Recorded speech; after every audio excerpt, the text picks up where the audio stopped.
صحابہ کرام رضوان اللہ تعالی علیہم اجمعین کا قرآن کے ساتھ تعلق کتنا مضبوط تھا۔ صحابہ کرام نے جب قرآن کی کوئی آیت آ جاتی تھی خدا کی قسم فوراً اس پر عمل کرتے تھے، ایک لمحہ بھی برداشت نہیں کرتے تھے کہ اللہ کا قرآن اتر چکا ہے اب ہم اس حکم کی تعمیل کے اندر لیٹ کریں۔ کیا وہ آپ نے آیات نہیں سنی کہ جہاں پر شراب کی حرمت آتی ہے صحابہ کرام نے اپنے برتنوں کو توڑ دیا تھا کہ اللہ نے شراب کی حرمت نازل کر دی ہے اور اب ہم اپنے گھروں کے اندر وہ برتن بھی رکھے جس کے اندر شراب پی جاتی تھی۔ صحابہ کو یہ برداشت نہیں تھا۔ جب اللہ نے یہ آیت مبارکہ نازل فرمائی لن تنالوا البر حتى تنفقوا مما تحبون کہ اللہ کو آپ کی محبوب چیزیں پسند ہے، حضرت ابو طلحہ رضی اللہ تعالیٰ عنہ حضور کی خدمت میں آتے آگر کہتے ہیں یا رسول اللہ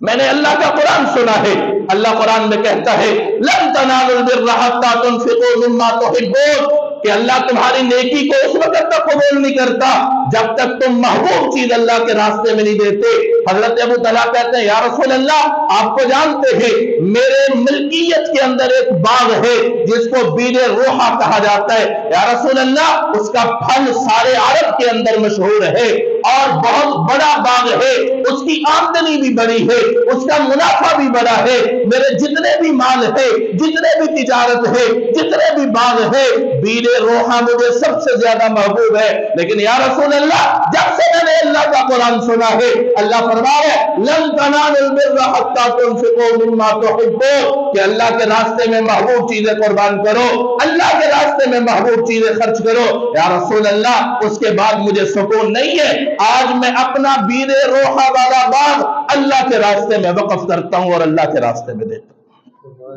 یہ تو قرآن سے تعلق، اور آج ہمیں قرآن پڑھ کے بتایا جا رہا ہے، چیخ چیخ کر کہا جا رہا ہے کہ قرآن کی ہدایت یہ ہے، قرآن کی تعلیم یہ ہے، قرآن کا درس یہ ہے، قرآن کا سبق یہ ہے، قرآن کے احکامات یہ ہے، لیکن ٹس سے مس نہیں ہو رہے۔ خدا کی قسم ٹس سے مس نہیں ہو رہے، زندگیوں میں تبدیلیاں نہیں آ رہی۔ الذین یذکرون اللہ قیاما وقعودا وعلی جنوبہم یتفکرون، تو قرآن مجید کے اندر آتا ہے کہ وَإِذَا ذُكِرَ انما المؤمنون الذين اذا ذكر الله وجلت قلوبهم واذا تليت عليهم آياته